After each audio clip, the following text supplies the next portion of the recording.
España yo te diría que quizá la marca más conocida es Puleva, es la marca icónica de nuestra compañía, pero tenemos compañías de marcas como Flor de Esgueva, como El Ventero, como President, Galvani, RAM, Castillo, Gran Capitán. Tú puedes trabajar para una compañía y tener éxito, y si luego gestionas bien tu patrimonio, puedes estar igualmente retirado. Y como responsable de Lactalis en España, bueno, pues tenía la responsabilidad de gestionar unos 2.500 personas, ¿no? Puedes tener un día, ¿no?, para pues, reflexionar, lamentar, revisar los errores, pero hay que seguir construyendo, ¿no? Si te paras...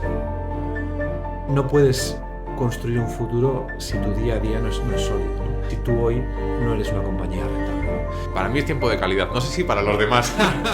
El ir ascendiendo, el ir tomando responsabilidades, supone tomar riesgos, supone renuncias, en algunos casos personales, hay una parte de sacrificio personal y son decisiones muy personales que uno tiene que ir tomando.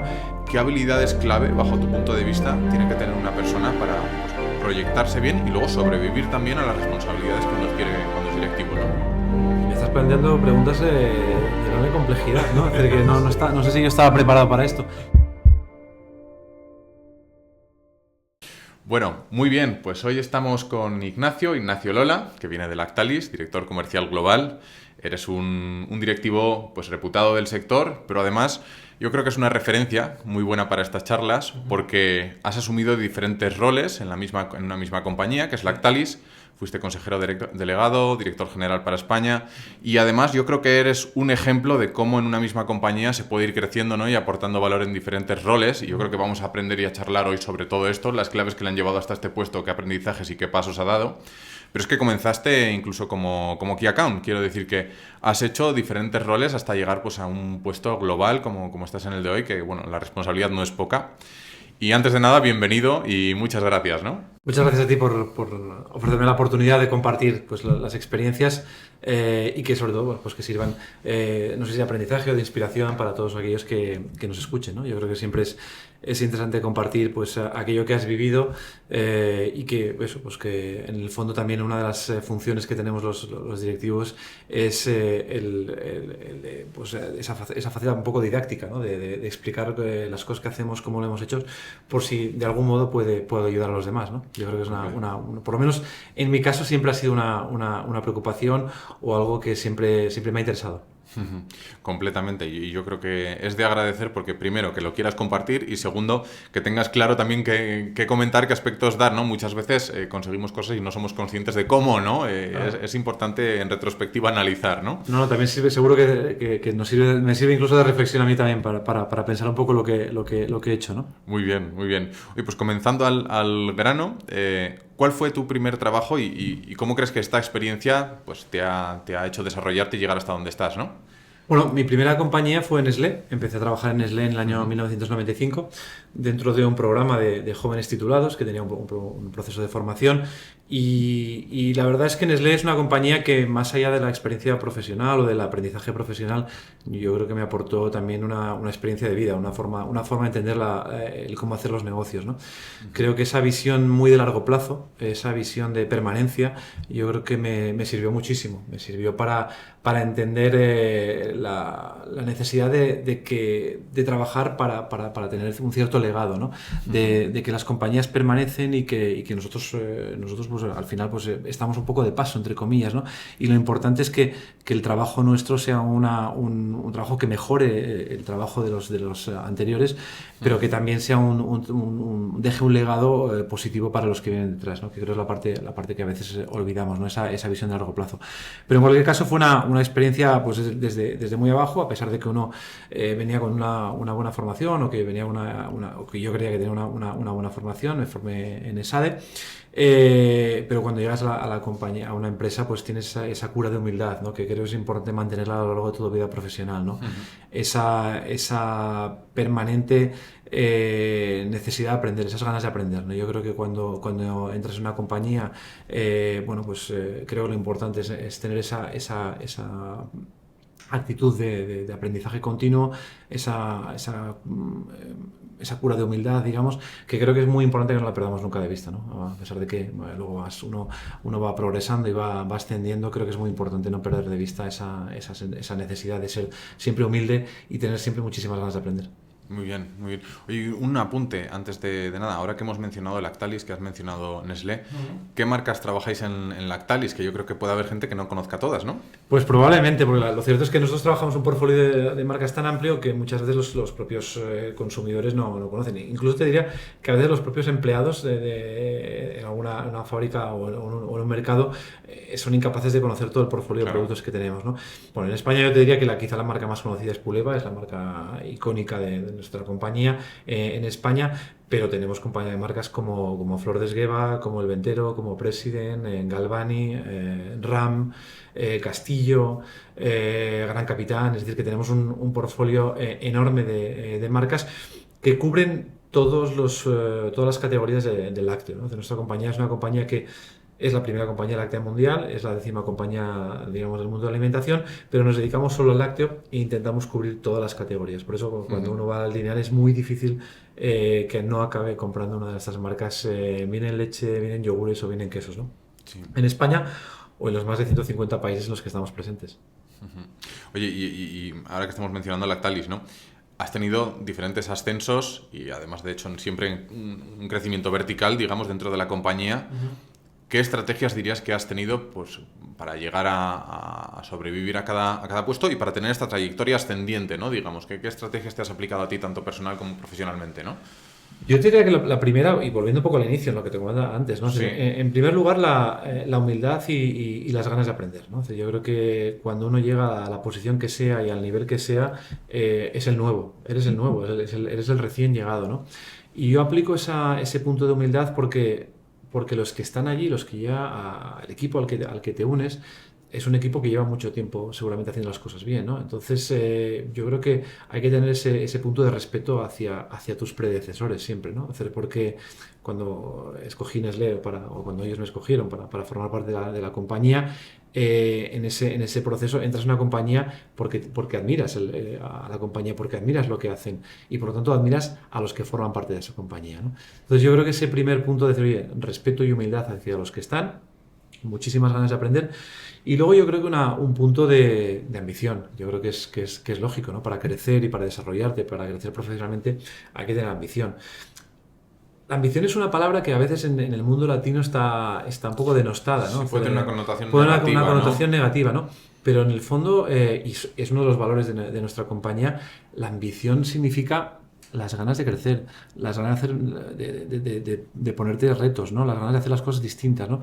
Creo que en ese sentido de ambición, yo creo que es muy importante el que un directivo tenga esas ganas de cambiar cosas, ¿no? De hacer las cosas diferentes, ¿no? Desde la humildad siempre, desde el respeto, pero siempre tener esas ganas de hacer ese challenge, ¿no? De retar continuamente el statu quo y de intentar modificar las cosas siempre para bien, ¿no? Por lo tanto, la parte de ambición, que como te decía, en muchas ocasiones puede ser una palabra que esto es como lo de que las compañías tienen que ganar dinero, ¿no? A veces, Sí. está como mal visto, ¿no? Que es que bueno, pues las compañías tienen que ganar dinero, pues sí, tienen que hacerlo, ¿no? Bueno, pues lo mismo yo creo que un directivo tenga ambición, pero creo que es muy positivo, creo que es lo que tenemos que demandar a todos los que colaboran con nosotros, ¿no? Y ya no solo un directivo, sino cualquier persona en cualquier posición de la compañía tiene que tener ese punto de ambición que al final no deja de ser esas ganas de hacer las cosas de una forma diferente, ¿no? Efectivamente, bueno, yo estoy de acuerdo y de hecho con los dos matices que has hecho, las empresas tienen que ganar dinero y creo que los directivos y los empleados de esas empresas tienen que tener ambición para llevarlas, ¿no? Y mejorar.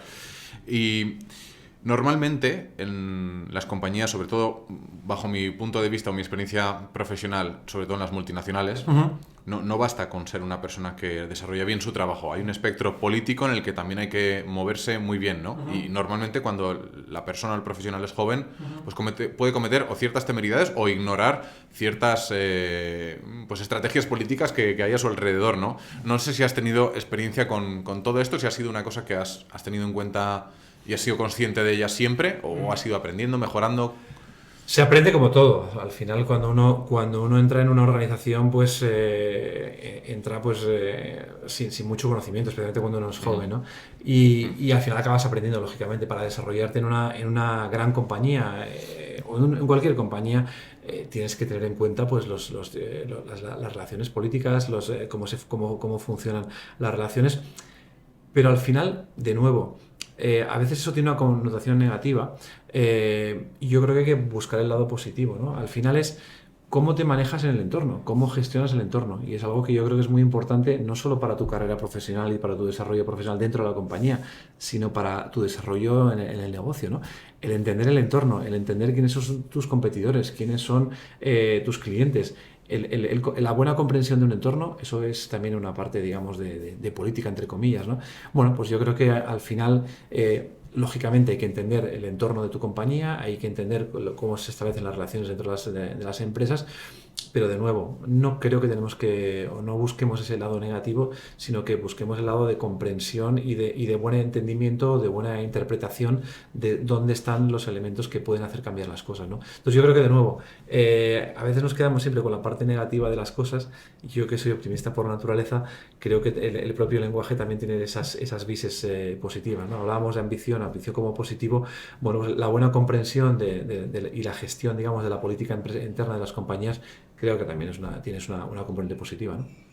Bueno, sin duda, yo estoy muy de acuerdo con esa línea porque realmente esas connotaciones negativas casi ni las percibo, ¿no? Cuando escucho estos mensajes, lo que veo es un mensaje de aliento muchas veces, ¿no? Sobre todo si es un directivo de tu compañía que te está lanzando un mensaje de ambición, de optimismo y demás, yo no pienso, estoy en una compañía que no está realizando prácticas adecuadas, sino todo lo contrario, ¿no? Estoy en un sitio donde desarrollarme, donde crecer, donde hacer un proyecto colectivo. Bueno, yo veo muchos mensajes positivos, pero es cierto que hoy en día hay un movimiento extenso, ¿no? Extendido sobre estas connotaciones negativas. Exacto. Hay perfiles muy buenos que no llegan nunca a directivos, bien sea por decisiones personales o por inercias profesionales, ¿no? Hay un factor de suerte importante también en todo esto, pero generalizando, que siempre da lugar a error, me gustaría entender qué habilidades clave, bajo tu punto de vista, tiene que tener una persona para, pues, proyectarse bien y luego sobrevivir también a las responsabilidades que uno adquiere cuando es directivo, ¿no?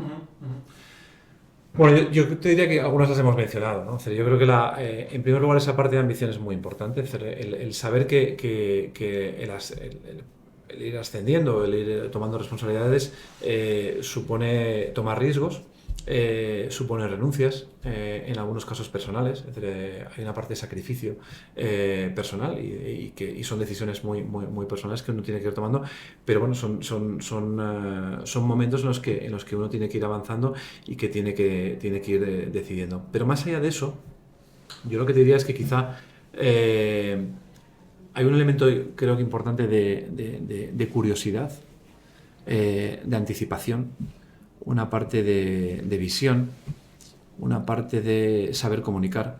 Creo que todos esos elementos sumados son muy importantes cuando uno quiere crecer y quiere tomar funciones de liderazgo, ¿no? El liderar significa el ayudar a los demás, ¿no? El liderar significa el estar muy cerca de los demás. El liderar significa el anticiparse y comunicar de forma correcta hacia dónde queremos ir, ¿no?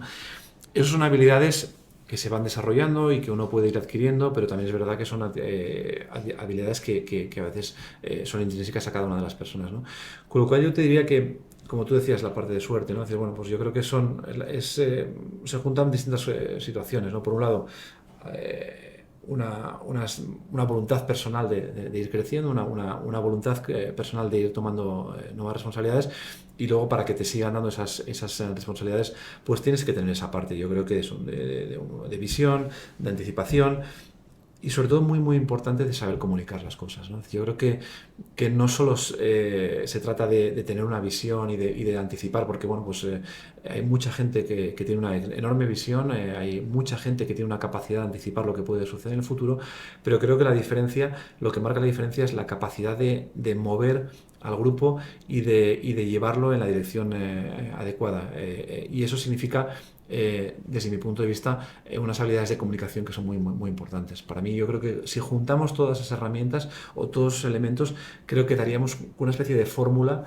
no mágica, porque no existen las fórmulas mágicas, pero sí que una fórmula que explicaría en general o de una forma bastante importante el éxito de los líderes o de las personas que asumen posiciones de liderazgo en las compañías o en en otros ámbitos de la vida, ¿no?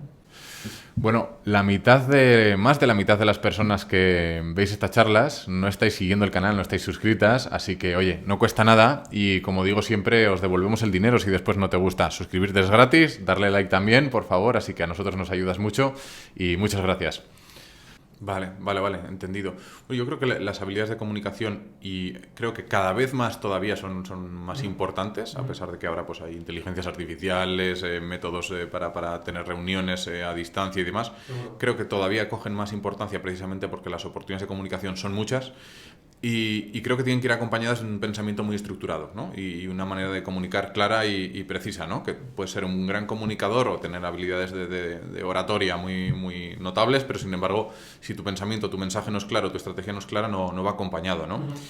Como mencionaba al principio, eres un ejemplo de cómo dentro de una misma compañía pues asumir diferentes retos, ir creciendo, ir ascendiendo, asumir responsabilidades pues ya a nivel global. Y normalmente cuando se toma por referencia un empresario, un directivo, y se cree que ha sido una persona que ha tenido mucha adaptabilidad o ha sido un tío muy flexible, se utiliza o se menciona a personas que han estado en diferentes ámbitos, diferentes compañías, diferentes sectores.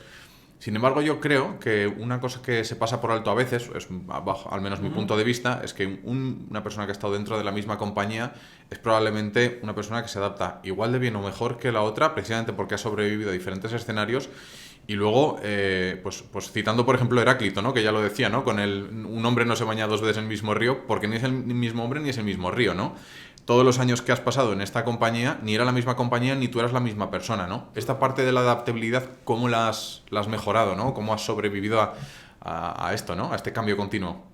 Bueno, como indicas, ¿no? Yo creo que la adaptación al cambio es fundamental, pero no solo para un directivo, yo creo que para cualquier persona, ¿no? Yo creo que cualquier persona en nuestro día a día tenemos que ser conscientes de que, como comentabas, el cambio es algo que es permanente, ¿no? Y que está en nuestras vidas y que es algo que seguramente en muchas ocasiones no podemos controlar. Comentabas, bueno, pues el hecho de estar mucho tiempo en una compañía o en la misma compañía, bueno, pues también es un reto en sí, ¿no? Yo creo que es el conocer la compañía, la cultura de la compañía es muy positivo. Nosotros, o por lo menos en mi experiencia, yo he trabajado en dos compañías que son compañías centenaria en un caso y casi centenaria en otro, y eso imprime carácter, ¿no? Imprime carácter en el sentido de que te da esa visión de futuro, ¿no? Esa visión de permanencia, no una visión de corto plazo, ¿no? Y eso yo creo que marca mucho a la hora de tomar en perspectiva muchas cosas, ¿no? Cuando analizas simplemente los últimos 4 o 5 años, la cantidad de cosas que nos han pasado, eh, cuando en 2019 hacíamos un poco escenarios de qué cosas pueden pasar, desde luego yo creo que nadie planteaba la pandemia como algo muy probable, ¿no? Cuando haces tu mapa de riesgos, yo creo que una pandemia que nos encerrase en casa no estaba en ninguno, y lo puedo recuperar, en ninguno de los documentos con los que trabajábamos los mapas de riesgos que recomiendo tener a todas las compañías, ¿no?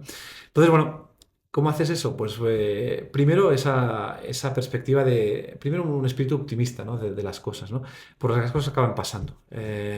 Y te das cuenta de que, bueno, pues con más o menos magulladuras, ¿no? Con más o menos golpes o con más o menos heridas, acabas saliendo siempre de todas las situaciones, de todas se acaba saliendo. Y que al final lo que tienes que es ir tomando siempre esa perspectiva de largo plazo, ¿no? Es decir, yo creo que si te encierras mucho en qué está sucediendo en ese momento, bueno, pues puedes perder un poco de vista la foto global. Y yo creo que en definitiva también una función del líder es el tener esa capacidad de alejarse, ¿no? De tomarse esa distancia de las situaciones del día a día y meterlo en la perspectiva de una compañía que va a estar dentro de 4 o 5 años, ¿no? Que eso es muy fácil a lo mejor decirlo en una compañía muy grande o una compañía familiar, pero creo que es muy recomendable. Porque si nos dejamos llevar por el día a día, si nos dejamos llevar por la perspectiva del corto plazo, bueno, pues podemos morir en el intento, ¿no? Pero creo que cuando uno toma distancia y hace un promedio de todas las cosas que están pasando, bueno, yo creo que te ayuda a tomar decisiones mucho más tranquilas, ¿no? Entonces yo creo que la adaptación es esa, es tomar distancia en las cosas. El gestionar bien el tiempo, el saber, el determinar qué es lo importante en cada momento, cuáles son las decisiones que se tienen que tomar y saber que que van a seguir pasando cosas. El estar lo más preparados posibles, pero seguir sabiendo que van a pasar cosas. Hablamos de la pandemia, ¿no? Nosotros la pandemia, afortunadamente, la gestionamos muy bien. Afortunadamente, digo, en nuestra compañía no tuvimos que lamentar el fallecimiento de ningún compañero, de ninguna persona, pero sí, lógicamente, pues tuvimos familiares que fallecieron, ¿no? Pero la gestión propia de la pandemia nos hizo mejores. Nos hizo mejores porque creo que fuimos capaces de crear una forma de trabajar y una proximidad que no teníamos seguramente antes de esa pandemia, ¿no? Bueno, pues entonces te puedes quedar con la parte negativa o te puedes quedar con el aprendizaje. Un aprendizaje que te sirve para afrontar los siguientes retos. Entonces, bueno, yo creo que la adaptación es un poco eso, el saber que de cada golpe, de cada experiencia, normalmente sales mucho más fortalecido o como mínimo con algunos aprendizajes que si eres inteligente los aplicarás en las siguientes crisis y tienes que dar por supuesto que van a llegar seguro. Muy bien. Oye, me quedo siempre con un mensaje destacable de estas charlas con diferentes directivos. Coincidís todos en el tema del optimismo, ¿no? Y es curioso Somos porque... poco originales. Bueno, es que yo creo que quizá cuando nombrabas antes qué características tiene que tener una persona para poder llegar a este tipo de responsabilidades, creo que esta es una sine qua non, ¿no? O sea, que tiene que ser porque básicamente muchas veces, aunque de forma proactiva quieres anticiparte a diferentes escenarios posibles, muchas veces te toca estar en una posición reactiva ante lo que viene, ¿no? Sí. Y como has comentado, si lo tomas con una perspectiva optimista, ya decía el otro día Bárbara, por ejemplo, ya no te estás centrando en el es que, sino en el hay que, ¿no? Es decir, Buen punto. el foco es totalmente diferente, ¿no? Y yo creo que tiene que ser así, ¿no? No hay otra manera, ¿no? Se puede estar uno lamentando un día y desgracias bueno, que pueden dejar huella. Ajá. Puedes tener un día, ¿no? Para pues, reflexionar, lamentar, revisar los errores, pero hay que seguir construyendo, ¿no? Si te paras... Y es importante, ¿eh? Es decir, ese punto que mencionas me parece muy importante. Es necesario pararse. Es decir, esto no quiere decir que estemos en la acción permanente. Yo creo que es muy importante parar. En ese punto de tomar distancia. El parar es muy importante. Yo recuerdo como uno de los momentos de mayor soledad o de mayor dificultad, cuando tuvimos que tomar, incluso antes de que el gobierno declarase o cerrase, digamos, nos encerrase en casa. Pues, perdón, pues entonces esto responde a una pregunta que quería hacer, seguramente, ¿no? Que es ¿cuál ha sido uno de los mayores retos a los que te has enfrentado y cómo lo has hecho, ¿no? Y creo que va a ser este que mencionas, ¿no? Probablemente sí. Es decir, seguramente si pensase, podía pensar en distintos retos, ¿no? Pero a corto, yo te diría que los últimos 4 años han sido bastante intensos en retos, ¿no? Y en retos que aparecían de improviso y en retos en los que la mayor parte de la organización que no había gestionado nunca. Te pongo 2 ejemplos. Uno es la pandemia y otro es la crisis de inflación, ¿no? La pandemia, por supuesto, nadie de los que estábamos en la compañía había gestionado una pandemia, ni se le había ocurrido el cómo plantearla. Y en el periodo de inflación, durante la parte de inflación, también nos encontramos con que gran parte de los que formaban parte de la compañía, esencialmente la gente más joven, tampoco había vivido en un entorno inflacionista, ¿no? Pero evidentemente esos han sido 2 momentos de gran convulsión, ¿no? La pandemia, pues quizás es algo de lo que hemos hablado muchísimo, ¿no? Pero en definitiva yo creo que nos ha marcado mucho porque, como decía al principio, es algo que no teníamos previsto, no teníamos ningún plan de contingencia preparado para una pandemia o para estar encerrados en casa. Y fuimos capaces de hacerlo. Te decía, la primera tarde la recuerdo como uno de los peores momentos de mi vida, ¿no? Porque es que no había ningún manual. No había ningún manual. Y es que no había ningún manual ni llamando a la sede, ¿no? O sea, nadie sabíamos cómo gestionar esto. Y eso que nosotros tenemos presencia en todas las partes del mundo y por lo tanto tenemos algunos mercados en los que ya estaban sufriendo la pandemia, pero con independencia de lo que te pudiesen decir estos compañeros, tu situación, tu realidad en ese día era que no sabías qué decisiones tenías que tomar, ¿no? Al final, sentido común, ¿no? Es decir, que a lo mejor tampoco es muy original lo que voy a decir, ¿no? Pero lo primero que pensé es, ¿qué es lo más importante en nuestra compañía? Pues fundamentalmente proteger a las personas, ¿no?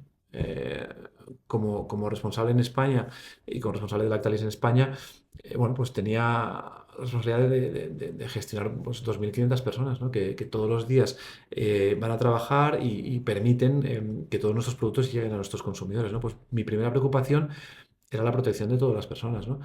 En un entorno muy complicado, porque por otro lado teníamos que garantizar el servicio, teníamos que garantizar la alimentación y que los productos estuviesen disponibles, porque imagínate una pandemia en la que además de una crisis sanitaria se hubiese unido una crisis de suministro de alimentos. Entonces nosotros teníamos una obligación importante y ahí tenía que ser capaz de proteger a los equipos, pero a la vez ser capaz de que siguiésemos produciendo, ¿no?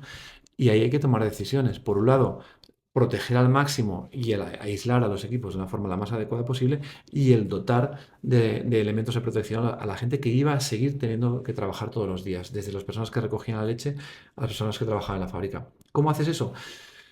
Pues aplicando sentido común y intentando entender qué son las cosas más importantes que había que proteger. Y a partir de ahí, pues hacer ese ABC de prioridades, ¿no? He dicho así puede ser fácil, pero que es cierto que cuando uno está solo y ahí sí que no hay mucho que buscar, bueno, pues tienes esa soledad.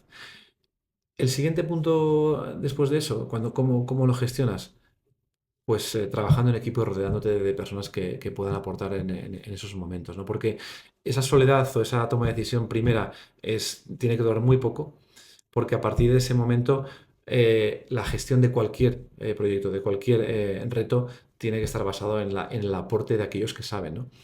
Y te das cuenta de que tú puedes tener una visión muy global de muchas cosas, pero que la visión de cómo gestionas la pandemia desde su punto de vista de prevención, pues tienes que dotarte de equipos que sepan cómo gestionar y cómo trabajar en la prevención.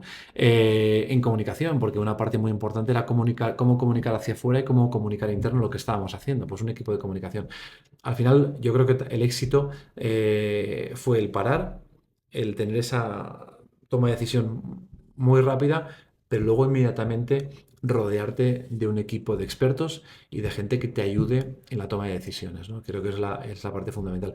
Con lo cual, bueno, yo creo que lo que se pone encima de la mesa, lo que se pone de manifiesto es que el liderazgo es muy importante, que la capacidad de comunicación es muy importante, que la ambición de un líder es muy importante, pero que si no te rodeas de un equipo que sea capaz de empujar y de ayudar y de compartir, pues difícilmente vas a ser capaz de llevar a cabo todos tus retos, ¿no?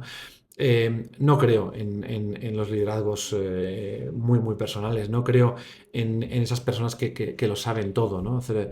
Oye, pues tenemos curiosidad todos, creo que además, bueno, pues los que llevamos o asumimos funciones un poco globales, pues tenemos la obligación de conocer en cierta profundidad de diferentes temas, pero es imposible que lleguemos a conocerlo todo. Con lo cual tenemos que tener un respeto enorme a los expertos de cada una de las materias, ¿no? Pues a comunicación, a recursos humanos, al equipo industrial, al marketing, a todos, a comercial, a todos aquellos que te ayudan y que son capaces de llevar el día a día. Entonces, eso yo creo que te diría como mayor experiencia a la hora de gestionar una crisis o incluso el día a día, ¿no? Que creo que es lo que marca la diferencia, ¿no? Muy bien, o sea que también la confianza, ¿no? En las personas Sin duda, con las que trabajas. sin duda. Muy bien. Luego me gustaría hablar un poco más de esta parte de las personas, Sí. pero sí me gustaría comentar ahora la parte de salarios, ¿no? Es Ujú. decir, cuando la gente piensa en, oye, yo quiero ser directivo, muchas veces el enfoque no es tanto el rol que va a asumir, sino, oye, yo quiero ir creciendo económicamente, ¿no? Ujú. ¿Qué recomendaciones darías con respecto a estos temas a las personas que vayan creciendo, que quieran crecer? Y me refiero, hay carreras profesionales que van creciendo, aunque la remuneración no acompaña en proporción a los roles que van asumiendo. Hay casos así. Y luego, ahora mismo yo creo que hay una vertiente, sobre todo hay un movimiento, sobre todo en la gente joven, de, oye, voy a emprender, voy a dedicarme a mi propio negocio digital, voy a hacer mis propias... voy a trabajar por mis propios sueños, ¿no? Digamos. Y muchas veces están hablando de quiero salir de este sistema, ser independiente económicamente, es decir, pues tener inversiones pasivas que me den el suficiente cash flow, ¿no? Para vivir por mi cuenta. Y creo que ahora hay un movimiento que nos vienen nuevas generaciones con esta ambición y no se están enfocando en que tú puedes trabajar para una compañía y tener éxito, y si luego gestionas bien tu patrimonio, puedes estar igualmente retirado. Muchos deciden no hacerlo, pero podrías estar igualmente retirado. Lo que quiero preguntarte con esto, o sobre lo que quiero conversar, es ¿qué recomendaciones darías a la hora de ir escalando, ir negociando los salarios? Si puede ser una equivocación exponer demasiadas pretensiones a la hora de asumir una nueva responsabilidad, puede dejarte sin adquirir ese rol. Y luego, cuando llegas a una posición de responsabilidad, cuando eres un directivo en una multinacional, por ejemplo, ¿cuáles son los mínimos en los que tienes que exigir tú también tu retribución, ¿no? ¿Qué consejos darías con respecto a esto? Sé que es una pregunta muy abierta, ¿no? Pero Muy abierta y sinceramente yo no sé si soy el mejor ejemplo a la hora de gestionar, digamos, esa parte económica, ¿no? Pero yo creo que sí que es cierto que hay que tener, bueno, yo creo que lo que decía, ¿no? La ambición bien entendida, y un salario y esa misma ambición aplicada a tu retribución, ¿no? Yo creo que las compañías tienen que ser capaces de ofrecer un salario adecuado a la responsabilidad que uno asume, ¿no?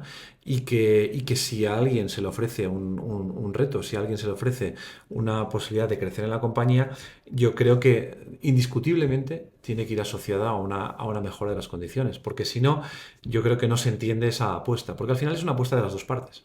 La compañía apuesta, pero uno también apuesta. Es decir, que yo creo que cada vez más lo que vemos es que las dos, o por lo menos tal y como lo veo yo, tiene que ser algo que haya un encaje perfecto, ¿no? Entonces, responsabilidad sin una retribución me parece que no es honesto por parte de las compañías, ¿no?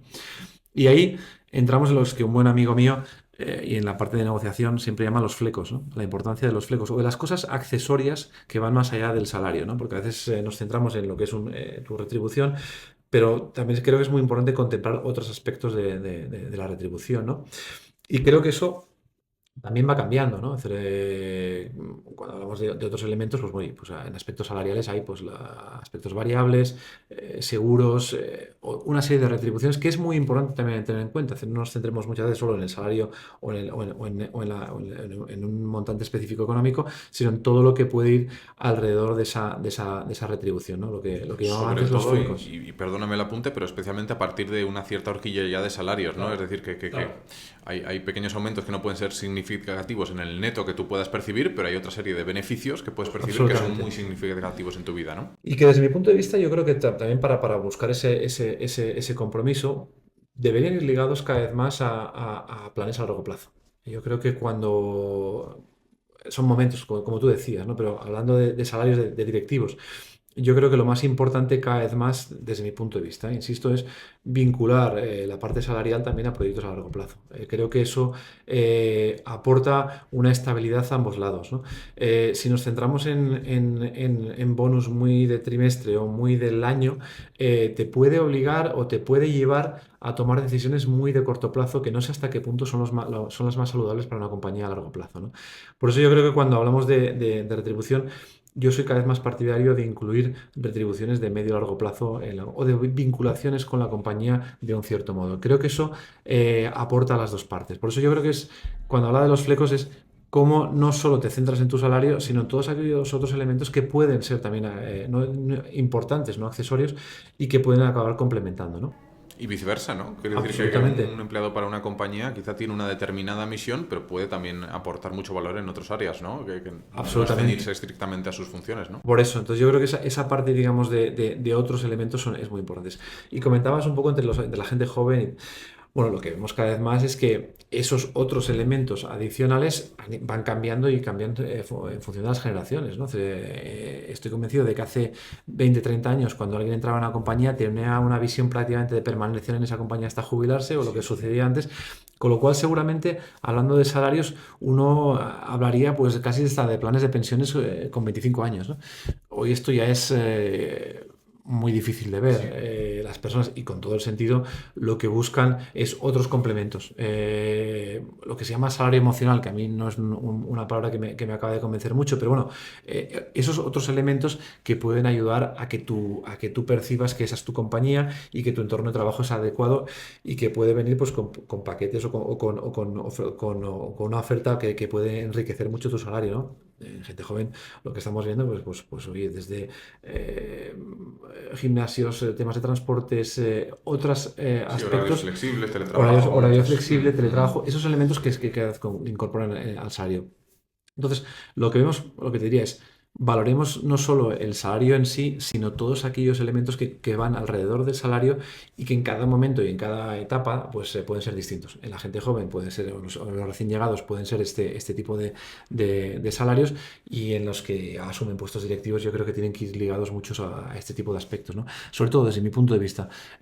Si estamos en una compañía, y que es lo que creo que debería ser, compañías que piensen más allá de 4 o 5 años, pues liguémoslo a planes de largo plazo, a PLTs o LTPs o planes que vinculan a las dos partes de una forma mucho más fuerte, ¿no? Bueno, pues mira, justo dos apuntes sobre esto que comentas, porque uno es precisamente, hay unas cuantas compañías, sobre todo en nuestro sector, en gran consumo, que son cotizadas, ¿no? Y a veces el hecho de que una compañía sea cotizada lo que hace es que las decisiones sean más cortoplacistas porque hay que retribuir un accionariado, ¿no? Y a mí esto normalmente chirría con mis principios porque precisamente me gusta la visión a largo plazo, y lo que hace es que estés construyendo algo que va a mayor, es decir, unos cimientos, y sobre ello vas construyendo, ¿no? Cuando vas a corto plazo, yo lo que le llamo son los famosos timonazos, ¿no? Es decir, puede valerte para esquivar una tormenta, pero para dirigir una compañía, cuidado que la puedes hundir, ¿no? Y me sorprende que hay compañías que sobreviven también, supongo que es a base de una muy buena posición en el mercado, y tanto económica como global, ¿no?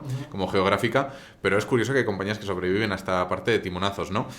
Y no es curioso, o sea, no por tanto me sorprende que muchos de los empleados son gente que lleva pues poco tiempo, poca antigüedad, poco conocimiento de la compañía, una política de la compañía que se ha adaptado de tal manera que es capaz de transmitir el conocimiento de unas personas a otras con mucha facilidad, ¿no?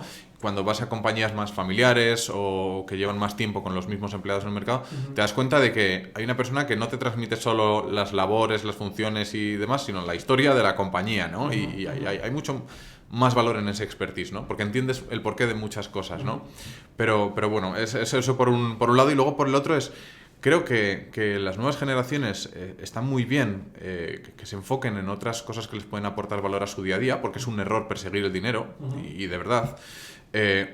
Pero también no se deben olvidar de que al final trabajan también a cambio de una retribución económica, ¿no? Es decir, que a veces siento que algunas compañías, que son lógicamente pues, dirigidas por personas inteligentes, muy inteligentes, dicen, bueno, pues esta serie de atributos los pongo como parte de la posición, pero me estoy ahorrando un dinero, ¿no? Al final, hablando claro, y es una manera de ahorrarme un dinero, no de tener a la gente contenta, ¿no? Precisamente compañías así que piensan más en corto plazo, ¿no? Entonces, no sé dónde puede encontrarse este equilibrio a la hora de pues, ascender o cambiar a otra compañía, o bajo tu punto de vista, ¿cuál crees que es la manera de encontrar ese equilibrio, ¿no? Los equilibrios siempre son difíciles de encontrar, ¿no? Esto es como el juego de 7 y medio, ¿no? O te pasas o te quedas corto. Es difícil encontrar los equilibrios en las compañías. Incluso las compañías de largo plazo, no olvidemos que las compañías estamos para ganar dinero, y esos riesgos de decisiones a corto siempre existen, ¿no?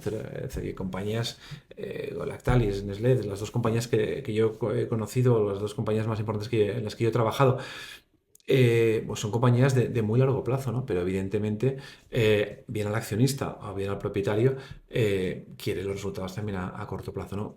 Ese equilibrio es muy complicado de encontrar, y eso yo creo que no existen fórmulas, ¿no? Si no, todo sería mucho más sencillo, ¿no? Al final, de lo que se trata es, de nuevo, de buscar ese sentido común en lo que tú vas haciendo, ¿vale? Eh, no puedes construir un futuro si tu día a día no es sólido, ¿no? Es decir, no puedes construir tu planeta dentro de 3 años si tú hoy no eres una compañía rentable, ¿no? Entonces, de nuevo, hay que, sin perder de vista, o sin volcarte mucho en encontrar resultados extraordinarios a corto plazo, pero sí que tienes que ser capaz de encontrar ese buen equilibrio entre lo que haces hoy para construir el mañana, ¿no? Y te pongo un ejemplo, y tiene que ver, por ejemplo, con algo que se habla mucho últimamente, que es el tema de la sostenibilidad, que a todos nos preocupa muchísimo, ¿no? Y yo creo que es un buen ejemplo de cómo buscar ese equilibrio, ¿no? Y que no es simple, pero que tenemos que ser capaces de encontrarlo. Hablamos de la sostenibilidad y del medio ambiente como algo irrenunciable, ¿no? Es decir, yo creo que todos somos conscientes, y yo creo que ese debate está cerrado ya. Creo que nadie pone en duda que tenemos que ser capaces de mejorar nuestro entorno, de que tenemos que trabajar para que nuestras compañías ya no solo tengan un impacto, o no tengan impacto, perdón, en el medio ambiente, sino que incluso en algunos casos seamos capaces de regenerar nuestro medio ambiente.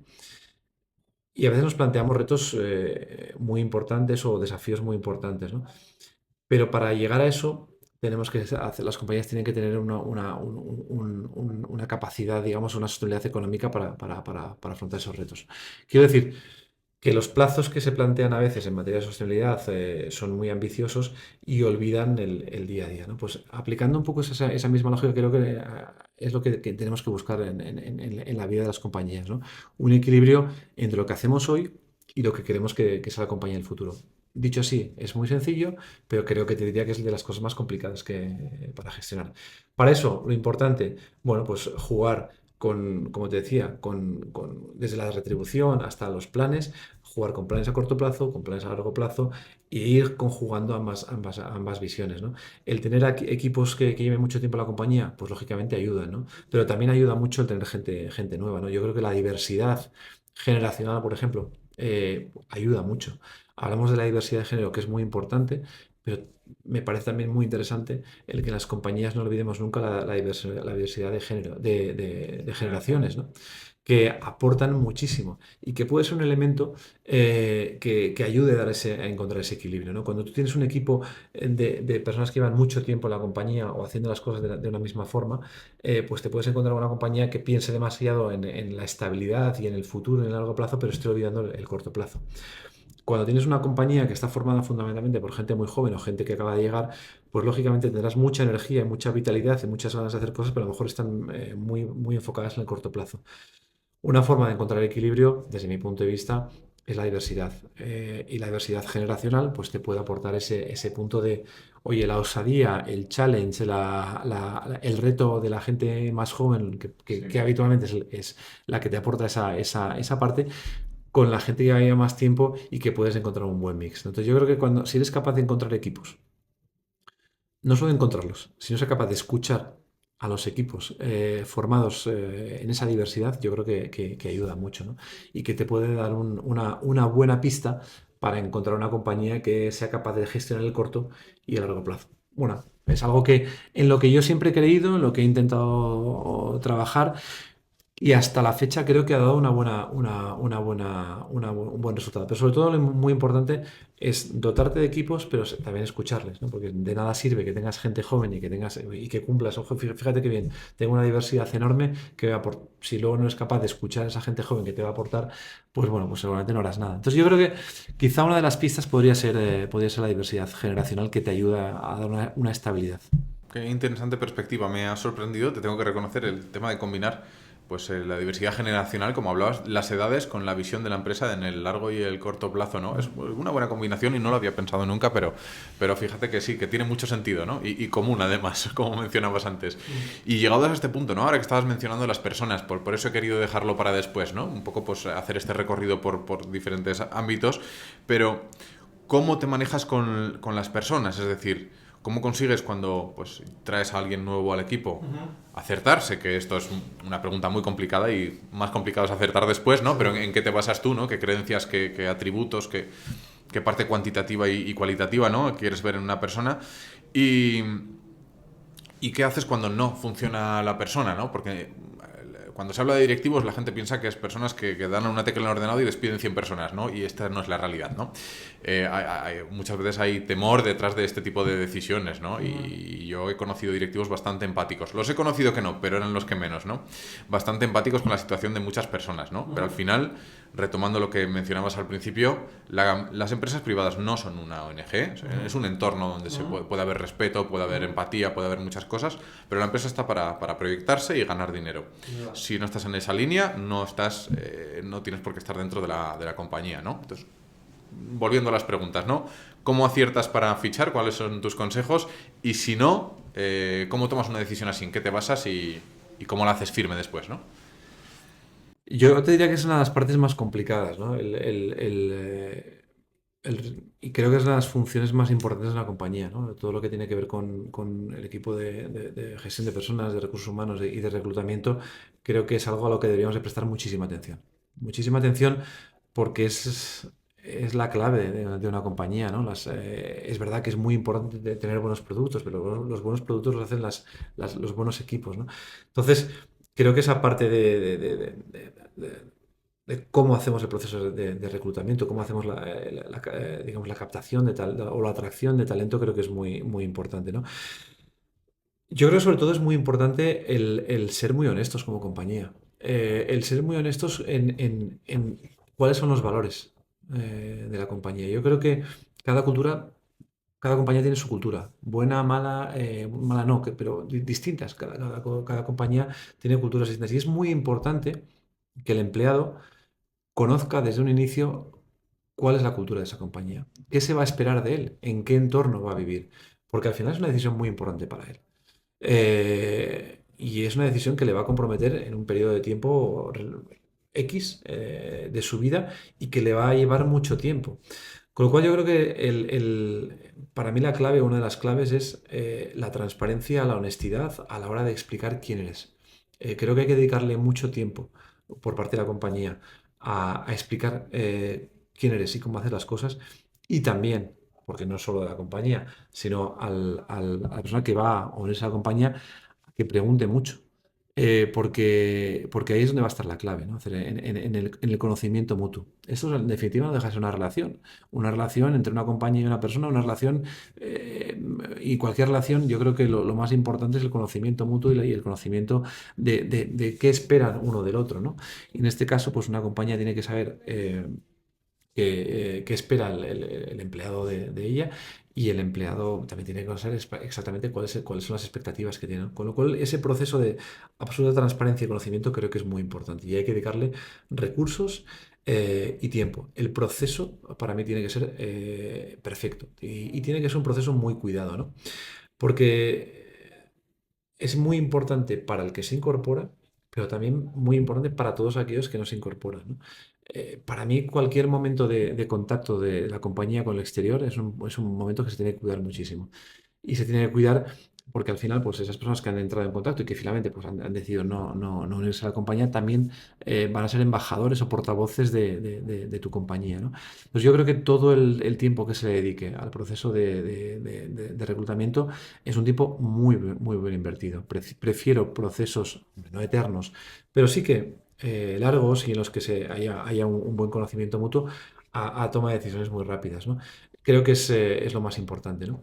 Y permíteme añadir que tan importante como el proceso de entrada es el proceso de salida, que a veces también se nos olvida. Y yo ahí también recomendaría el que cuando alguien deje la compañía, a todo el mundo que deje la compañía se le haga una entrevista de salida. Porque eso te va a permitir a ti entender qué es lo que ha sucedido. Para mí es un fracaso cuando alguien decide salir, entre comillas, oye, algo ha pasado o algo ha salido mal, y creo que en cierto modo es bueno, se rompe una relación, por lo tanto hay que entender qué es lo que le ha sucedido. Entonces, si quieres entrar en un círculo virtuoso de mejora y de atracción de talento y no de retención, sino de enamoramiento, digamos, del empleado, creo que es muy importante todo ese proceso, digamos, todo el ciclo, todo el trayecto el journey del empleado desde que entra hasta que potencialmente salga, ¿no? Entonces, creo que el cuidado de las personas es fundamental. Como te decía, ese proceso honesto desde un principio y transparente. Lógicamente, cuidar mucho a las personas mientras están en la compañía. Y también no olvidemos que a veces lo olvidamos el proceso de salida, porque yo creo que enriquece mucho a la compañía, no para buscar culpables, simplemente para entender, oye, qué ha sucedido, por qué no hemos encajado, por qué tomas esa decisión y si podemos hacer algo mejor para que el siguiente que venga, en ese sentido siempre de trascendencia, ¿no? De que las compañías permanecen, para que el siguiente que venga tenga una experiencia mejor que la que tú has tenido. Esa es un poco Bueno, una exposición muy, muy buena y muy, muy clara. A mí por lo menos me ha convencido mucho porque me parece una visión muy honesta de las cosas. Una vez conocí una persona, bueno, y conozco una persona en la que tengo mucho aprecio, que es de este sector, que llevaba muchos años dentro de una misma compañía, ¿no? Más de 20 años dentro de la misma compañía, y era la compañía de sus sueños, y de hecho esto a nivel privado lo tengo con certeza, ¿no? Lo sé. Y un día decide salir, marcharse, y cuando pues la propiedad de la compañía le pregunta, oye, pero ¿y esta decisión, que es un tema económico que necesitas, tal? Dice, no, es un tema de realización profesional, dentro de esta compañía nunca podré asumir este rol y de hecho él tampoco quisiera asumirlo porque tiene en valor a la persona que lo asume, ¿no? Y pues llevo toda mi vida trabajando para esta compañía y ha sido un momento en el que creo que me siento con fuerzas para asumir este rol, ¿no? Curiosamente lo hizo y hoy en día está en la misma compañía de la que partió hace unos años, ¿no? Y bueno, quizá ha encontrado otras cosas más importantes después, ¿no? Pero es curioso, lo que quiero representar con esto es un poco que a veces hay inercias, ¿no? Que son ajenas a nuestra voluntad o a nuestro poder, ¿no? Sí. Dentro de una empresa, y esto motiva también que algunas personas salgan, ¿no? O sea que no siempre es una ruptura de la relación, quizá, ¿no? Sino pues, hasta luego o nos vemos desde otra manera, ¿no? Seguro. Entonces, bueno, yo creo que hay casos concretos en los que no se puede hacer nada o la vida te hace pasar por estos puntos, ¿no? Y otros en los que, bueno, actuar con esa diligencia con la que decías ahora, pues no garantiza el éxito, pero por lo menos garantiza una probabilidad de acierto mucho mayor que de otra manera, ¿no? O sea que sí, muy bien, muy bien. Y ahora que asumes una posición, como decíamos antes, global, aunque ya has tenido roles anteriormente que son también, pues, que exigen una demanda de tiempo importante, ¿no? Y es de esto lo que quiero hablar. ¿Cómo gestionas el tiempo, no? Sé que priorizarás y demás, pero me parece una de las partes de verdad más difíciles de este tema, ¿no? Porque cuando tienes una visión, normalmente, si en tu posición jerárquica es alta, puedes entrar en todos los saraos, ¿no? Coloquialmente diciéndolo, que haya. Pero si además es global, o sea, pueden estar abrumándote 24 horas, ¿no? ¿Cómo lo haces? ¿Cómo gestionas esto, no? ¿Y qué trucos le darías a la gente, ¿no? Para sobrevivir. No, a ver, trucos esos son complejos, porque cada uno tiene su propia forma de ser y yo creo que cada uno tiene sus características, digamos, personales, ¿no? Yo creo que es muy importante el fijar prioridades, ¿no? Es decir, para la compañía y lo mismo que fijas prioridades para la compañía y que eres capaz de establecer un plan a largo plazo y un plan a corto plazo, yo lo que insistiría es que cada uno también tenga su propio plan, ¿no? Hacer, su propio plan de vida, ¿no? Y hacer un plan de vida significa hacer un plan a largo plazo, pero también hacer un plan a corto plazo, el día a día, cómo lo vives, ¿no? Y cómo te organizas. Pues al final se trata de poner mucho orden, ¿no? De establecer lo que tú comentabas, oye, tiempo podríamos dedicarle todo el del mundo, porque al final, bien por franjas horarias en este momento, que al final nuestra compañía podría cubrir las 24 horas del día, o bien por temáticas, podría estar, pues podrías dedicarle 24 horas. Creo que es muy importante el fijar pues, tiempos para las cosas, el fijar exactamente cuáles son las cosas importantes, el saber delegar, el rodearte de un buen equipo y por lo tanto confiar en que ese equipo está haciendo las cosas, darle un buen seguimiento, pero fundamentalmente eso, establecer un poco prioridades claras que te permitan gestionar el tiempo, ¿no? Más o menos, pues oye, va a depender luego. Oye, cuando tomas una nueva posición, pues te va a llevar mucho más tiempo de dedicación a lo profesional que a lo personal, seguramente. Pues eso es lo que me está pasando en este momento, ¿no? Pero en el fondo también, y para mí lo importante es que el tiempo que le dediques a cada cosa sea un tiempo de calidad. Yo siempre, los equipos ya a veces se ríen, ¿no? Oye, cuando estamos trabajando 100% trabajando, cuando lo vamos a pasar bien, 100% a pasárnoslo bien, ¿no? La calidad del tiempo, ¿no? Es decir, creo que es muy importante que cuando estás trabajando estés 100% focalizado en tu trabajo, pero cuando estés en otras cosas, y fundamentalmente en mi caso, pues yo creo que es la familia, que seas capaz de establecer, de cortar y de saber que en ese momento es un tiempo para tu familia, ¿no? Y tiene que ser, por lo tanto, un tiempo de calidad. Entonces yo diría es fijar prioridades, establecer tiempos claros, pero fundamentalmente el de tener tiempo de calidad. No es solo el tiempo que dedicas, sino la calidad del tiempo que dedicas, ¿no? Oye, estás trabajando 8, 10, 12 horas, las que sean, dedícalas a tope, porque es tu trabajo, es tu función en ese momento. Pero cuando toca tu familia, cuando toca un hobby, cuando toca salir en bicicleta, cuando toca ir a la montaña, cuando toca ir a la playa, cuando toca 100%. Y tu cabeza 100% en eso. Afortunadamente, yo tengo una capacidad que no sé si innata o no, Pues lo iba a mencionar yo ahora de también. cortar. Es difícil, ¿eh? Sí, De sí. cortar. Incluso en los momentos más complicados, corto y soy capaz de establecer, pues no sé si son diques de contención o barreras. Este es mi tiempo personal y este es mi tiempo profesional. y es la forma en la que mentalmente pues eres capaz de asumir este peso, ¿no? Porque en definitiva no deja de ser un estrés, pero no para un directivo. Esto no es una recomendación para un CEO, para un directivo. Yo creo que es una recomendación que tenemos que aplicarla a todos, ¿no? Porque todos en una compañía, todos en un trabajo, tenemos funciones que requieren un enorme estrés. Oye, cualquier persona en la compañía tiene un rol importante y esa fórmula creo que es aplicable a todos. Oye, estás en tu trabajo a full, a tope, dedicación a tope. A partir del momento en que estás con tu familia, pues lo mismo. Con lo cual yo creo que no es una regla para directivos, sino que es una regla que se puede aplicar, yo creo que a todas las personas que tienen unas jornadas laborales que normalmente son bastante extensas, ¿no? Qué interesante. Hay una cosa que nunca comento y yo creo que es muy importante y si me puedo permitir la licencia, ¿no? Pero sí daría un consejo y es muy conocido, es Vox Populi, ¿no? Dedícate a lo que te gustas, pero a lo que te gusta, ¿no? Pero es verdad, dedícate a algo que te guste, que te apasione, porque hablabas de la gestión del estrés, de muchos estreses y de cómo desconectar y cómo hacerlo. Y para mí, por lo menos, ha sido determinante esto, que te guste lo que haces, porque cuando lleguen cosas que no te gusten, al final, cuando tú te sientes completo con lo que estás haciendo, les dedicas una atención diferente. No es un problema que viene a ti, sino es algo a resolver, digamos, un nuevo acertijo, ¿no? Y creo que eso es súper importante. Y luego la capacidad de desconectar, que yo, por ejemplo, todavía no la tengo, la entreno y la intento. Tengo una pareja que me ayuda mucho con esto, pero me parece que eso es clave también para descansar bien y demás, ¿no? Yo creo que en mi caso concreto se juntan dos cosas, ¿no? Que me gusta mucho este sector y todo lo que lo envuelve, ¿no? Y la otra es que no tengo esa capacidad de darle al interruptor, ¿no? Y muchas veces pues estoy en un tiempo familiar, por ejemplo, ¿no? Y estoy dándole vueltas y, pues mira, pues y vamos a ver esta tienda un momento, nos importa, y me llevo a la familia, igual estamos, no lo sé, de vacaciones me lo invento, ¿no? En Dublín y nos vamos a ver supermercados, ¿no? Entonces, bueno, eso para mí es complejo, pero al final entiendo que muchos de estos tiempos que dedico, igual con la familia, a ver un supermercado, digamos, para mí es tiempo de calidad. No sé si para los demás. Habría que preguntárselo. Habría que preguntárselo. Efectivamente. Y otro aspecto que quería comentar contigo es la gestión del no. Porque vas a tener ofertas de 1000 problemas que resolver, ¿no? Y una cosa, como comentabas tú, es que confíes en que otras personas tengan esa autonomía para resolverlas, ¿no? Y encontrar personas que tengan la autonomía, que también es difícil. Y la otra es la gestión del no, ¿no? O a un compañero cuando estabas en posiciones intermedias, ¿no? No tengo tiempo para meterme ahora en esta publicación de marketing, no tengo tiempo ahora para meterme en este tema fiscal, no tengo tiempo para meterme en estas cosas porque dije que venía a hacer esto y tengo que terminar esto, ¿no?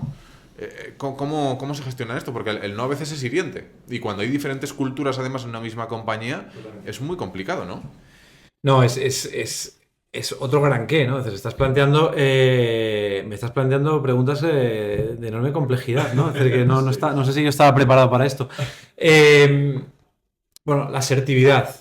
Bueno, pues el saber decir no no es algo sencillo, ¿no? Porque al final, efectivamente, como tú comentabas, y además es un tema cultural. Bueno, yo creo que es fundamental y es un tema que al final, bien pensado, es un tema de respeto hacia las dos partes, ¿no? Es decir, yo creo que, y de nuevo vuelvo a esa parte de transparencia y de honestidad en las relaciones, ¿no? Oye, mira, yo tengo estas responsabilidades, tengo estas prioridades y vamos a hacer esto y lo otro. Y esto no entra en lo que vamos a hacer. Bueno, pues el decir no y el fijar un poco las reglas, pues sé que no es fácil, pero es fundamental, porque al final, si no entramos un poco un poco en el debate anterior, ¿no? Es decir, si cada uno tiene que ser capaz de gestionar su tiempo, sus prioridades, y si no es capaz de decir no, va a ser incapaz de gestionar su propia hoja de ruta, su agenda o la agenda de la compañía, ¿no? Porque es un no en interno, pero es un no en externo. Es decir, también cuando negocias tienes que decir que no y fijar también cuál es el marco y el terreno de juego. Entonces yo creo que es muy importante la honestidad y la transparencia. y la buena definición del entorno, ¿no? Es decir, el no porque no, pues en muchas ocasiones no se entiende. Yo creo que si eres capaz de ir creando y gestionando cuál es el marco y el terreno de juego en el que se establece la relación, creo que ese no va a ser mucho más sencillo. Con lo cual, de nuevo, transparencia, honestidad, comunicación, y eso va a generar entornos en los que el no va a ser tan violento, sino que el no se va a comprender dentro de un marco de actuación o dentro de un entorno de gestión, ¿no? Entonces yo creo que el no porque no es un no infantil, y para evitar ese no infantil yo creo que hay que generar entornos de confianza, entornos de transparencia, y creo que a partir de ahí pues todo es mucho más fácil, ¿no? Por lo menos a mí me ha funcionado siempre así. Es decir, que creo cuando los equipos están perfectamente alineados en cuáles son las prioridades, cuando los equipos están perfectamente alineados en cuáles son las responsabilidades de cada uno, al final él no se entiende dentro de ese contexto. Por lo cual yo creo que el generar un entorno que te ayude a situar ese no, creo que es mucho más fácil. Si no se vuelve un no infantil, y todos muchos hemos tenido hijos y sabemos lo difícil que es gestionar un no con un niño. Con lo cual evitemos los no infantiles e intentemos crear noes que sean mucho más profesionales y mucho más entendibles, ¿no? Oye, muy buena respuesta. Me estabas diciendo que las preguntas eran ciertamente complejas, ¿no? Pero te diré que el examen lo pasas con creces bajo mi punto de vista, ¿no? Muy buena respuesta, sí, sí. Y ya por ir terminando, dos últimos puntos, ¿no?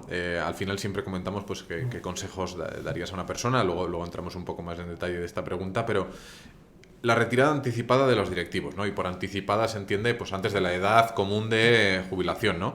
Muchos deciden pues emprender sus proyectos personales, otros dicen tengo una serie de activos o patrimonio y mi ambición llegó hasta aquí, ¿no? Y ahora me dedico a mi familia, a una huerta, a lo que sea, ¿no?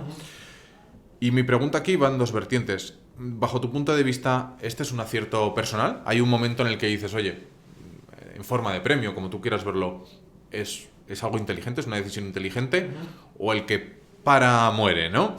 Y la otra es, ¿para la empresa es algo beneficioso? Porque hay un montón de casos en los que la empresa, sobre todo grandes multinacionales y de nuestro sector, ¿no?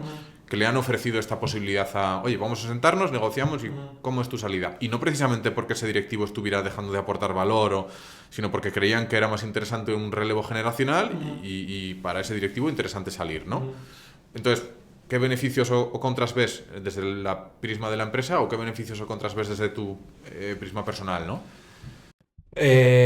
Buena pregunta. Yo te diría que aquí volvemos un poco al tema de encajes, ¿no? Y del momentum, ¿no? Fórmulas mágicas no existen. Yo creo que tiene mucho que ver con los tiempos de la compañía y con los tiempos de la persona. Y eso es algo absolutamente de una compañía y muy de la persona. Yo no soy capaz de ponerme los zapatos de otros directivos que han hecho, o en unos casos, alargar su carrera profesional hasta el límite de la jubilación, u otros que han decidido salir antes. Porque yo creo que eso tiene que ver mucho con necesidades personales o con el momento que están viviendo ellos como personas, ¿no? Y lo mismo con las compañías. Yo creo que hay compañías que están en una buena forma, que tienen una buena tendencia y que el directivo sigue aportando y generando valor y que están todos cómodos, oye, ¿por qué no alargarlo, ¿no? Con lo cual yo creo que lo importante es como todo, ¿no? Que haya un buen encaje en los tiempos, ¿no? Hablamos del encaje de la gente y de la importancia de la gente cuando entra en una compañía que tenga un encaje adecuado, que encaje en la cultura. Pues creo que en el proceso de salida, y lo comentaba antes, pues tiene que ser un poco lo mismo. Es decir, que, oye, es el momento, pues tiene que ser algo que encaje para las dos partes, ¿no? En cualquier caso, creo que un directivo la edad, y te mencionaba antes la importancia de las generaciones en una compañía. Oye, yo creo que un directivo, por mucha edad que tenga, puede seguir aportando una visión de largo plazo, puede ser incluso aportando energía. Hay gente, hoy cada vez nos encontramos mucho más fuertes, aunque seamos ya vayamos teniendo edad, ¿no? Un directivo puede seguir aportando a una compañía porque puede seguir aportando una estabilidad, una visión de largo plazo, un conocimiento del mercado, un conocimiento de la compañía, es decir, que puede seguir generando valor de una u otra forma, ¿no? Pero también es cierto que, oye, puede llegar el momento de que salga, ¿no? Yo creo que lo importante es eso, el escoger bien los tiempos, ¿no? Como los deportistas, ¿no? El retirarse en el momento en el que uno se tenga que retirar. Y puede ser al final o puede ser mucho antes. Si lo haces antes, hombre, mi recomendación y no soy experto y todavía no estoy pensando en eso, pero sí que de la gente con la que hablas, la experiencia te dice que es importante mantener un cierto nivel de actividad, ¿no? Creo que intelectualmente es importante, ¿no? Cuando llevas mucho tiempo trabajando, eh, tu cabeza está habituada a desafíos intelectuales permanentes, ¿no? Comentábamos al principio, entornos tan cambiantes, entornos tan ambiguos, el mundo que cambia a una velocidad asombrosa. Eso hace que a un directivo especialmente, pero a cualquier persona de la compañía, su cabeza esté continuamente en un proceso de adaptación, y eso implica un desafío intelectual muy importante. Si paras, la decadencia, digamos, puede ser muy, muy importante. Yo creo que la recomendación, que es lo que los sabios, la gente a la que escuchas, la gente que es algo mayor, te dices, oye, es importante que sigas dedicando un cierto tiempo a aquellas cosas que te atraen, ¿no? No hacer nada forzado, ¿no? Esto es como el que tiene una lesión y le dicen que para recuperarse la lesión, pues la piscina es muy importante. Bueno, pues primero tendrá que saber nadar, ¿no? Pues si no va a ser una recuperación malísima, ¿no? Bueno, pues oye, cuando te jubilas o cuando dejas, dedícate a las cosas que te gusten, ¿no? Si no te gusta pintar, no pintes, ¿no? Pero sí que tienes que dedicar tu energía a aquello que te guste, ¿no? Yo creo que una parte intelectual es muy importante y yo creo que hay ejemplos, pues oye, pues desde consejos asesores, de formar parte en consejos, de continuar siendo, pues, hacer de coach o haciendo un mentoring, cosas que te puedan ayudar si te llenan, ¿no? Y si no, oye, pues hacer otras actividades que vayan más allá de la empresa, pero siempre que te mantengan un nivel de actividad, ¿no? Entonces yo creo que la salida es un momento muy importante, Una tan interrupción, importante como la perdón. llegada. Perdóname una interrupción breve, Néstor, que lo has mencionado y solamente respuesta corta, pero ¿alguna vez has utilizado mentores en el desarrollo de tu carrera?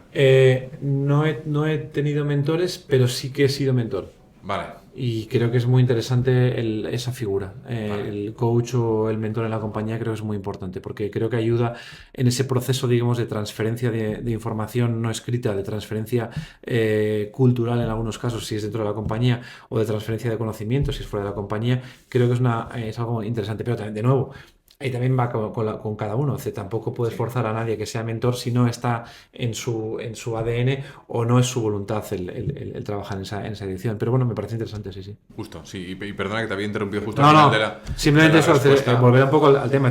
Va a depender de los momentos, ¿no? Del momento vital de la persona y del momento vital de la compañía, ¿no? Bueno, pero un apunte que has hecho y mantiene tu coherencia con el mensaje que lanzabas desde el principio de la charla, ¿no? Y esa eterna inquietud, esa insaciable inquietud, ¿no? Y ese estar vivo, ¿no? Javier Letamendia en estas charlas decía, cuando llegas a este punto de no querer aprender, llegas a la muerte intelectual, ¿no? Y dice, de la muerte intelectual al otro tipo de muerte hay un paso corto, ¿no? Totalmente de acuerdo. Absolutamente de acuerdo con Javier. Yo creo que mantener la mente activa es fundamental. No sé, no sé cuál es el plazo entre una y otra, ¿no? Sí. Pero es cierto que la decadencia mental, digamos, cuando estás acostumbrado a un ritmo muy alto, el parón es bestial. Y el 100, el de 100 a 0, esto es como los Fórmula 1, ¿no? Las Gs, digamos, en esa frenada que soporta tu cerebro son importantes. Entonces, en esas Gs, yo creo que hay que hacerla, esa frenada, creo que ese frenazo es importante hacerlo de una forma gradual, ¿no? Y con una preparación. De nuevo, si es que al final tampoco es que hay mucha ciencia. Lo mismo que comentaba antes de la gestión del tiempo. Pues te comentaba la gestión del tiempo, el plan a largo plazo. Pues oye, hay que ir preparándose para esos pasos. Conforme te acercas, pues ese plan a 3 años es cada vez más próximo, ¿no? La preparación, el pensar qué vas a hacer después, creo que es muy, muy, muy importante. Pero sobre todo el no frenar, ¿no? Porque al final lo que te hace es, fundamentalmente los directivos o los que gestionamos compañías, una parte importante del tiempo la dedicamos a entender el entorno y a curiosear y a tener información de todo tipo, ¿no? Pues si paras, pues ese parón es muy, muy, muy, muy, muy brutal, ¿no? Muy bien, bueno, yo creo que la charla de hoy muy buena. Has sobrevivido a esta batería de preguntas y de inquietudes que son complejas de contestar, ¿eh? O sea que sí, sí, estoy de acuerdo contigo con lo que decías antes. Y ya para terminar, ¿no? ¿qué consejos trasladarías a una persona que se inicia en este sector, ¿no? Porque parte del público que ve estas charlas es gente que se está iniciando en este sector, que yo creo que es muy atractivo por sus marcas, por todo este glamour que envuelve el punto de venta, ¿no? Y todo el tema del branding, ¿no? Y además, yo creo que hay un atributo que no comunicamos bien, que deberíamos comunicar, que es este que mencionábamos antes. Escala en tu empresa, aprende, toma nuevas responsabilidades, viaja, aprende, haz lo que quieras, pero diviértete en la empresa, sigue aprendiendo y creciendo. Y luego el día de mañana puede llegar a un punto que te retires incluso antes de lo que pensabas con tu propio negocio. Es decir, yo creo que eso es una cosa, es interesante, ¿no? Y sobre todo te vas a dedicar a lo que te guste, ¿no? Que eso es la parte de cumplir o saciar esta eterna inquietud, ¿no? ¿Qué consejos darías a un aspirante en base a tu propia experiencia, ¿no? Pregunta la más fácil esta, ¿no? No, yo te diría que tienes que hacer lo que te guste. Que sé que puede ser fácil y que no todo el mundo tiene la capacidad de escoger lo que le gusta, ¿no? Pero si puedes y si tienes capacidad de escoger, y ojalá, y sería muy deseable que todos tuviésemos la capacidad de escoger, creo que lo importante es que escojas aquello que te guste. Porque al final le vas a dedicar mucho tiempo. Y las cosas, yo si recuerdo cuando algo ha salido mal, ha sido cuando algo que he hecho no estaba fundamentalmente convencido de lo que estaba haciendo o no estaba disfrutando de lo que estaba haciendo, ¿no? Porque todos hemos tenido proyectos o cosas que no nos han salido como queríamos. Pero si yo tuviese que buscar un factor común en todos esos, es porque no estaba convencido de lo que estaba haciendo. Y cuando alguien cambia de compañía, fundamentalmente es porque quiere asumir nuevos retos o porque quiere hacer cosas distintas, ¿no? O porque quiere divertirse de otra forma distinta. En el fondo, la parte de disfrutar y de divertirse está detrás de todo esto, ¿no? Creo que es muy importante, porque en el fondo, al final, si es que la vida es un juego, la vida pasa y en esa vida haces muchas cosas, ¿no? Y el trabajo es una de ellas, ¿no? Es importante porque lógicamente pues es algo que te llena, es algo que te aporta un salario, que es tu medio de vida, pero creo que es muy importante pasarlo bien, intentar disfrutar. Y si no te gusta, dedícate a otra cosa si puedes, porque lo vas a hacer mal. Lo vas a hacer mal. Y eso pasa en lo nuestro y en muchas otras tareas, ¿no? Yo creo que todos estamos cansados de ver en muchos sectores,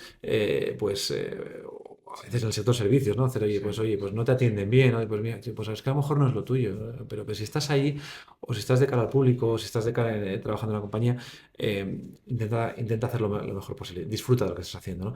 Y al final, cuando uno disfruta, se lo pasa bien y tiene pasión por lo que hace, lo transmite a los demás. Esa energía positiva la transmites a los demás. Entonces, difícilmente me imagino alguien que quiera evolucionar en el sector y que quiera crecer como directivo, si no se lo cree y no se lo pasa bien, porque va a ser incapaz de transmitir elementos positivos. Y un líder es alguien próximo, porque para mí el liderazgo es proximidad.